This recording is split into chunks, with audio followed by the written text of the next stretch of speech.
إن عدة الشهور عند الله 12 شهرا صدق الله مولانا العظيم وبلغنا رسوله النبي الحبيب الأمين الكريم ونحن على ذلك من الشاهدين والشاكرين الحمد لله رب العالمين مولاي صل وسلم وبارك عليه मोहतरम हाज़रीन किराम मुसल्लियान इज़ाम रहमनी व रहमकुमुल्लाह महान रब्बुल आलमीनेर आलिशान दरबारे शुक्रिया जे अल्लाह पाक हिजरी बर्षेर प्रथम दिने आमादेरके पवित्र जुमार मुबारक এই সময়ে একত্রিত হওয়ার তৌফিক দান করেছেন আলহামদুলিল্লাহ। হিজরি 1446 সমাপ্ত হলো আর 47 শুরু হলো। এই যে হিজরি বর্ষ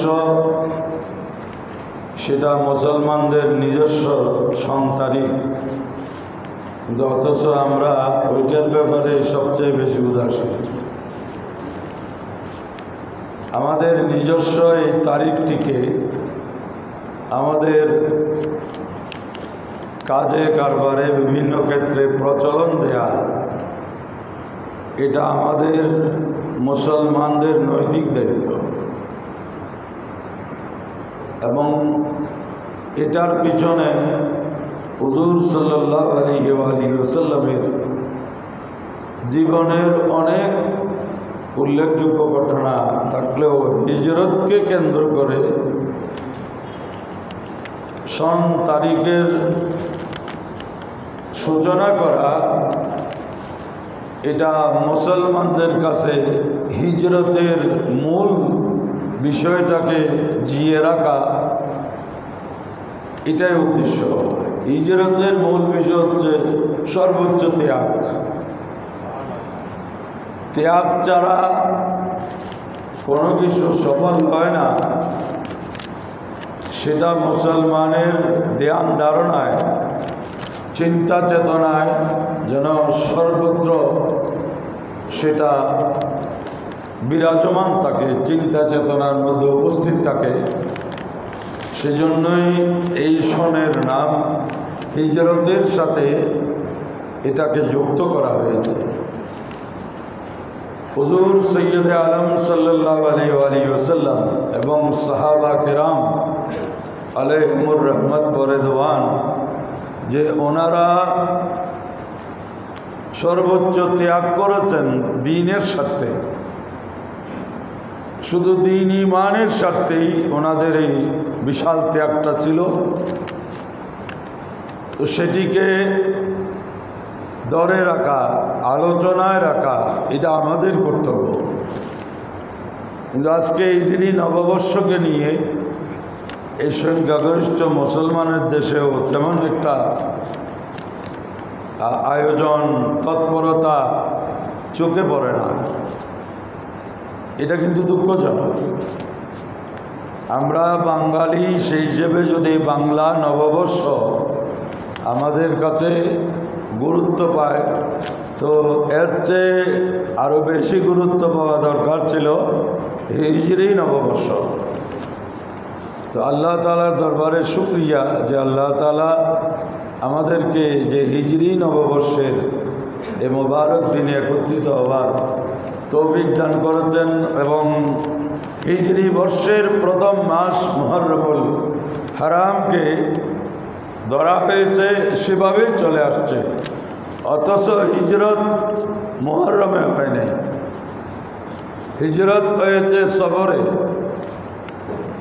তো মুহররমকে কেন সূচনার মাস ধরা হলো, বৎসরের হিজরি চন্দ্রবর্ষের প্রথম মাস ধরা হলো?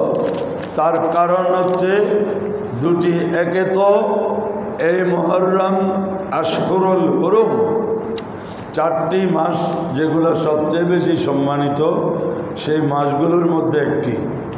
দ্বিতীয় হচ্ছে রসুল পাক সাল্লাল্লাহু আলাইহি ওয়াসাল্লামের হিজরতের প্রস্তুতি কিন্তু মুহররম থেকে শুরু হয়েছে, সেই কারণে মুহররমকে প্রথম মাস হিসেবে ধরা হয়েছে এবং এই মুহররমের প্রথম 10টি দিন অত্যন্ত গুরুত্বপূর্ণ। এই সময়টিতে জাহেলি যুগে, প্রাক ইসলামিক যুগে মক্কাবাসীগণ খানায়ে কাবার গিলাফ পরিবর্তন করতেন। মুহররমের 10 তারিখ গিলাফ পরিবর্তন করা হতো প্রাক ইসলামিক যুগে। সেটাকে কেন্দ্র করে ওরা রোজা পালন করত ওদের মতো করে। সেই কারণে হিজরত করে যখন রসুল পাক সাল্লাল্লাহু আলাইহি ওয়াসাল্লাম মদিনায় পাকে আসলেন, লাম্মা কদমান নবী সাল্লাল্লাহু আলাইহি ওয়াসাল্লাম আল মদিনাতা ওয়াজাদাল ইয়াহুদা ইয়াসুমুনা ইয়াওমা আশুরা। রসুল পাক সাল্লাল্লাহু আলাইহি ওয়াসাল্লাম মদিনায় পাকে এসে দেখলেন যে ইহুদিরা 10 মুহররম রোজা পালন করছে, আর মক্কা শরীফে ওই যুগে এরা ওই গিলাফ পরিবর্তনকে কেন্দ্র করে এরা রোজা পালন করত। রসুল পাক এর মধ্যে কৌতূহল জাগলো যে মদিনায় পাকে তো আর খানায়ে কাবার গিলাফ পরিবর্তনের বিষয় নেই, সেখানে কেন রোজা রাখছে ইহুদি নাসারা ইহুদিরা? তো এরা বলল যে হাযা ইয়াউমুন আযীম, এটা একটা বড় দিন। ফিহে আনজাল্লাহু মূসা ওয়া আহলাকা ফিরআউন, এই দিনে আল্লাহ তাআলা হযরত মূসা আলাইহিস সালামকে ফিরআউনের মোকাবেলায় আল্লাহ বিজয় দান করেছেন, ফিরআউনকে হালাক ধ্বংস করেছেন। সেটিকে ধরে রাখার জন্য আমরা প্রতি বছর 10 মুহররম রোজা পালন করি। তাহলে বোঝা যাচ্ছে যে কোনো দিনকে, ঐতিহাসিক কোনো দিবসকে এভাবে পালন করার বৈধতা শরীয়তে আছে। তো রসুল পাক সাল্লাল্লাহু আলাইহি ওয়াসাল্লাম বললেন, নাহনু আহাক্কু বিমূসা মিনকুম, তোমাদের চেয়ে এই কাজটা করার জন্য আমরা বেশি হকদার। তখন রসুল পাক ফাসামাহু ও আমারা বিসিয়ামিহি, রসুল পাক নিজেও রাখলেন এবং সবাইকে রোজা রাখার জন্য নির্দেশ দিলেন। তখনও রমজানের রোজা ফরজ হয় নাই, আর রমজানের রোজা যখন ফরজ হয়েছে তখন এটা আশুরার রোজা, এটা মুস্তাহাব সুন্নতে পরিণত হলো। এবং উলামায়ে ইসলামের ফয়সালা হলো রমজানের পর সবচেয়ে ফজিলতপূর্ণ রোজা হচ্ছে আশুরার রোজা। এবং সেই ক্ষেত্রে আরেকটা পরিবর্তন রসুল পাক সাল্লাল্লাহু আলাইহি ওয়াসাল্লাম সূচিত করেছেন, সেটা হচ্ছে রসুল পাক সাল্লাল্লাহু আলাইহি ওয়াসাল্লাম দেখলেন যে ইহুদিরাও একদিন রাখে, আমরাও যদি একদিন রাখি তো এদের সাথে মিলে যাচ্ছে। সেই সাদৃশ্যতা না থাকার জন্য রসুল পাক সাল্লাল্লাহু আলাইহি ওয়াসাল্লাম বললেন, লাউ ইশতু ইলা কাবিলিন লা সুমান্নাত তাসিয়া, আমি যদি আগামী বছর জীবিত থাকি তাহলে 9, 10, 2 দিনেই রাখবো। সুবহানাল্লাহ। এটার উদ্দেশ্য হলো ইহুদিদের সাথে সাদৃশ্য না হওয়া, মিলে না যাওয়া। মুসলমানদের স্বকীয়তা, আকীদা, বিশ্বাস, আদর্শিক আমলের ক্ষেত্রে স্বকীয়তা বজায় রাখা, এটাই উদ্দেশ্য। সেজন্য যে 9, 10 বা 10, 11 রোজা পালন করা এটা অত্যন্ত সওয়াবজনক। আল্লাহ তাআলা আগের বছরের সমস্ত গুনাহে সগীরা এর কারণে আল্লাহ মাফ করে দেবেন। আলহামদুলিল্লাহ। তো মোহতারাম হাজরিন, এইখানে যে আমাদের জন্য শিক্ষা যে ইহুদিদের ব্যাপারে মুসলমানের চিন্তা চেতনায় যে কী থাকা দরকার, কিন্তু অত্যন্ত দুঃখজনক হলেও সত্য, আজকে মুসলমানরা সবচেয়ে বেশি ক্ষতিগ্রস্ত ইহুদিদের কারণে।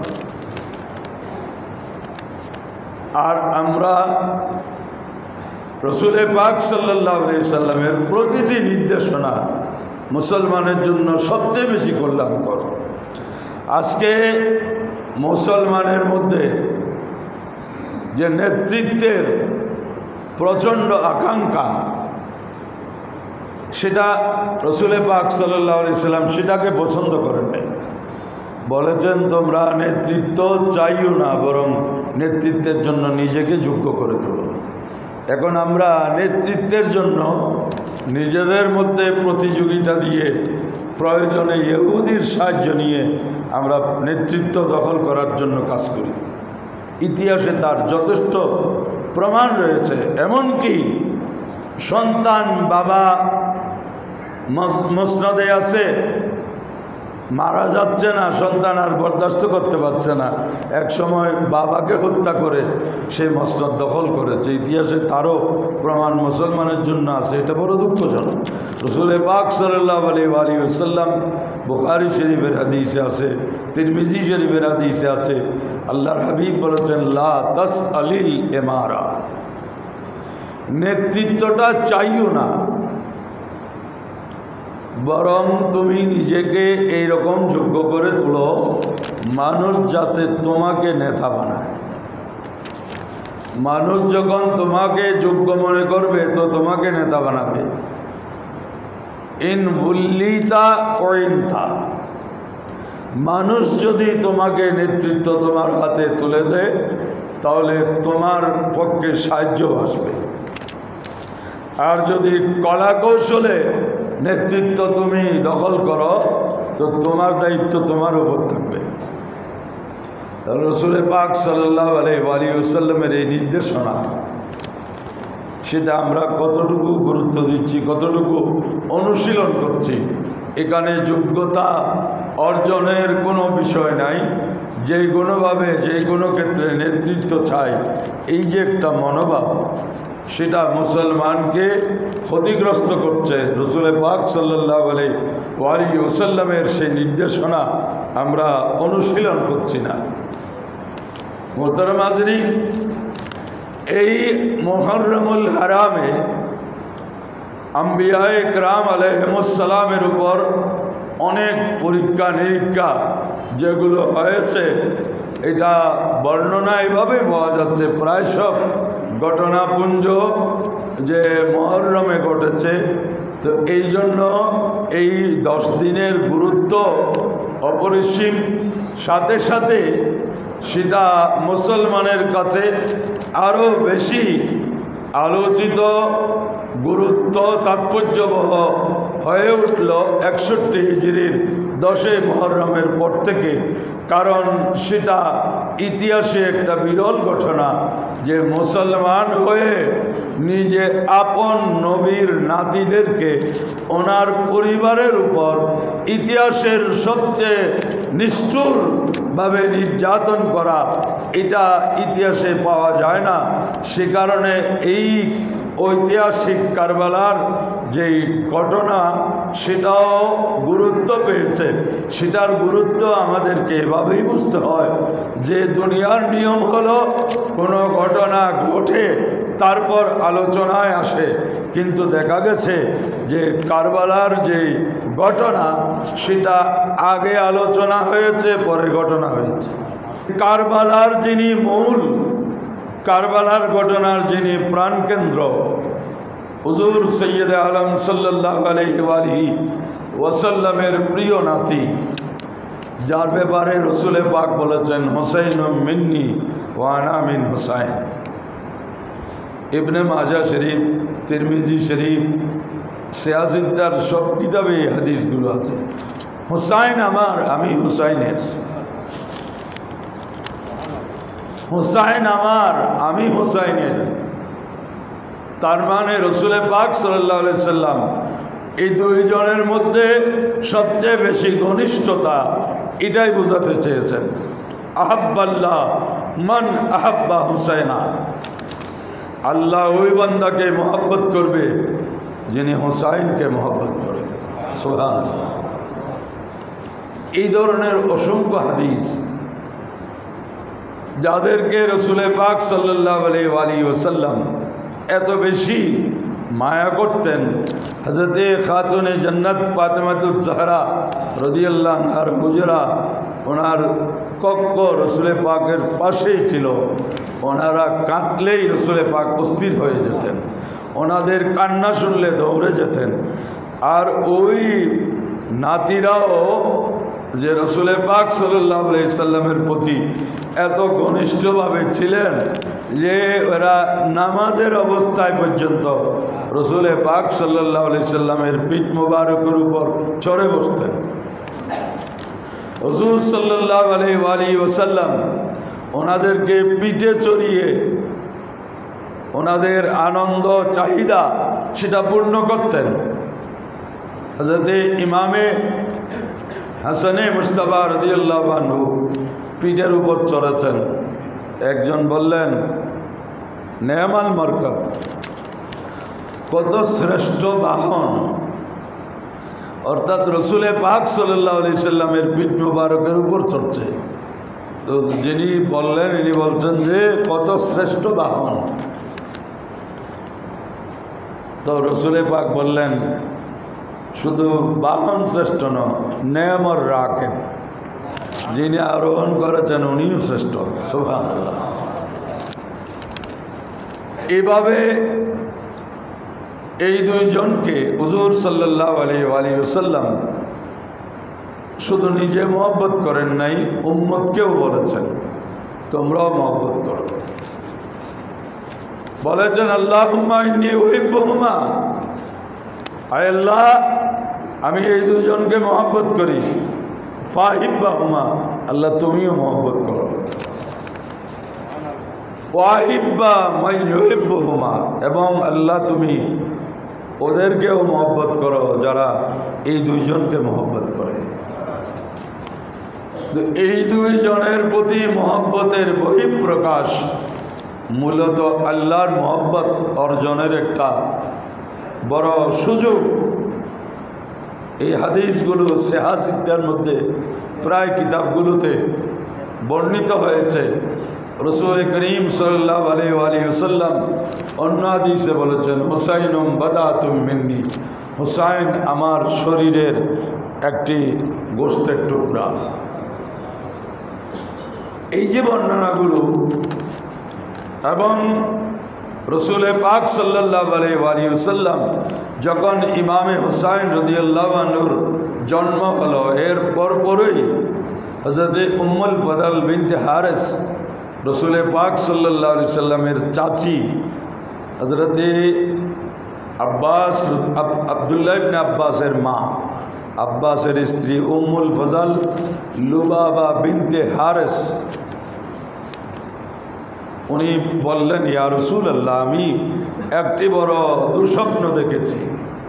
ইন্নী রাআইতু মুনকারাল লাইলা, আমি একটি দুঃস্বপ্ন দেখেছি, খারাপ স্বপ্ন দেখেছি। কালা মা হিয়া, রসূল পাক সাল্লাল্লাহু আলাইহি ওয়াসাল্লাম বলেন, চাচি এটা কী দেখছেন? বলে, কালাত ইন্নাহু শাদীদ, এটা বড় কঠিন মনে হচ্ছে, আমার খুব ভয় লাগছে এটা বলতেও। রসূল পাক বললেন, বলেন আপনি কি দেখেছেন? তো ইনি বললেন, রাআইতু কান্না কিতাতাম মিন জাসাদিকা কুতিআত ওয়া ওয়াদিআত ফি হিজরি, আমি দেখলাম যে আপনার দেহ মোবারক থেকে এক টুকরো গোশত কাটিয়ে আমার কোলে রাখা হয়েছে।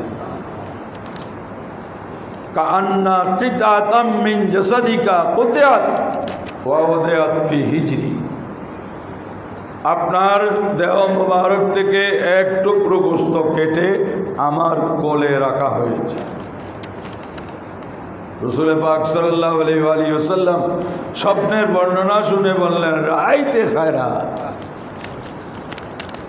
রাইতে খায়রা, চাচি আপনি খুব ভালো স্বপ্ন দেখেছেন, মোবারক স্বপ্ন দেখেছেন। এই স্বপ্নের ব্যাখ্যা কি জানেন? সাতালিদু ফাতেমাতু ইনশা আল্লাহ গোলামান ইয়াকুনু ফি হিজরিকে। আমার ফাতেমার অনতি বিলম্বে একটা ছেলে সন্তান হবে, সেটাকে আপনি কোলে নেবেন, সেটা দেখছেন যে এটা মিশকাত শরীফে হাদিস আছে।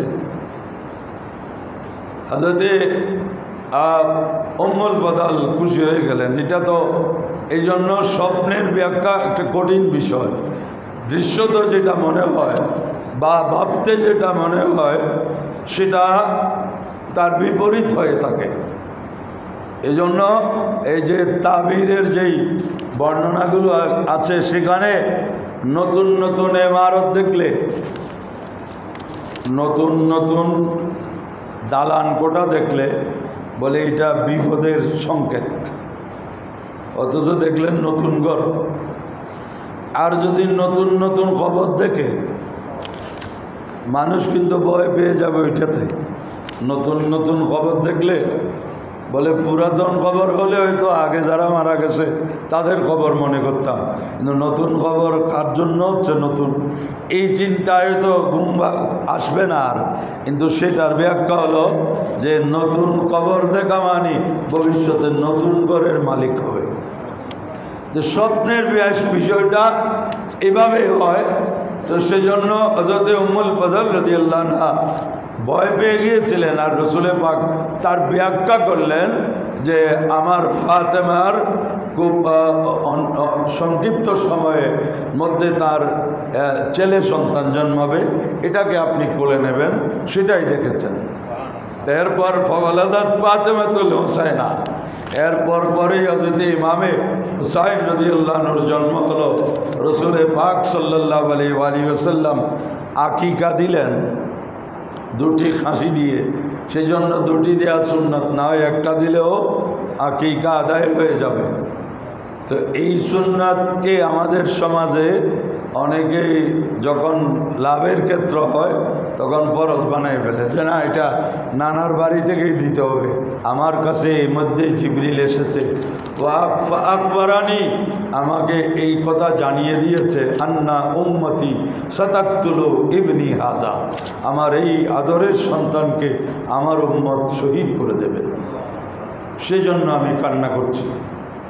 তাহলে এই ঘটনাগুলো কখন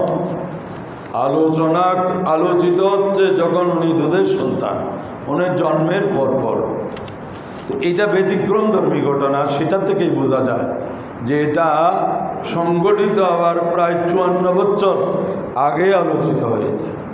তো সেজন্য এই যেহেতু ওনাদের শাহাদত দিবস, সেটাকে কেন্দ্র করে আহলে বাইতে রসুলের মহব্বত, ওনাদের প্রতি শরীয়তের সীমার ভিতরে থেকে মহব্বত প্রকাশ করার যে সুযোগ, সেটাই হচ্ছে এ মুহররমের উপলক্ষে আহলে বাইতে রসুলের যে বিশাল ত্যাগ তিতিক্ষার স্মরণ করা। এটাকে স্মরণ করতে গিয়ে শিয়া সম্প্রদায় যা করে, রাস্তায় ঘাটে যেই নিজের উপর নিজে আঘাত করা এবং এই তাজিয়া করা, এগুলো হচ্ছে সম্পূর্ণ নাজায়েজ, ইসলাম বিরোধী কাজ। আর শরীয়ত কোরআন হাদিসে ওনাদের যে শ্রেষ্ঠত্ব পবিত্র কোরআনেও আছে, হাদিসে পাকেও আছে, এগুলো বর্ণনা করে মুসলমানের অন্তরে আওলাদে রসুলের প্রতি ভক্তি, শ্রদ্ধা, মোহাব্বত সঞ্চার করার এই উদ্যোগ হচ্ছে প্রশংসনীয়, যেটা আমাদের বাংলাদেশের আঙ্গিকে চট্টগ্রামেই সবচেয়ে বেশি হয়। আপনারা জানেন যে জমিয়তুল ফালাহ মসজিদে দীর্ঘ অনেক বছর থেকে, প্রায় 1987 সাল 87-88 থেকে অদ্যাবধি 10 দিন ব্যাপী শহাদায়ে কারবালা মাহফিলের আয়োজন হয়। এখানে ওনাদের অবদান, ত্যাগ, কোরবানির কথা আলোচিত হয়। সেখানে যে যার নেতৃত্বে, কর্তৃত্বে, যার অভিভাবকত্বে, যার তত্ত্বাবধানে হচ্ছে, তিনি হচ্ছেন মোহতারাম সুফি মিজানুর রহমান তো উনি আপনাদের প্রত্যেকের কাছে দাওয়াত পৌঁছিয়েছেন, যেন সেটা আজকে থেকেই শুরু হবে, প্রতি দিন মাগরিবের নামাজের পর থেকে শুরু হবে। আপনাদের প্রতি দাওয়াত রইল যে রাসূল পাক সাল্লাল্লাহু আলাইহি সাল্লামের আওলাদের প্রতি বর্তমানে আমরা মহব্বত প্রকাশ করার বা পদ্ধতিটা কি, সেটা হচ্ছে ওনাদের জীবন আলোচনা করা, ওনাদের কোরবানি, ওনাদের আদর্শ চরিত্র আলোচনা করে আল্লাহর রহমতের বাগী হওয়া, সবচেয়ে বেশি ওনাদের জীবন আদর্শ আমাদের জীবনে আমরা যেন সেটা অনুশীলন করতে পারি, সে তৌফিক আল্লাহ তাআলা আমাদেরকে দান করুন, আমিন। দুইজন মানুষ চিকিৎসার জন্য সাহায্য প্রার্থী, আপনারা যতটুকু সম্ভব সাহায্য করবেন। ওয়া আখিরু দাওয়ানা আনিল হামদুলিল্লাহি রাব্বিল আলামিন।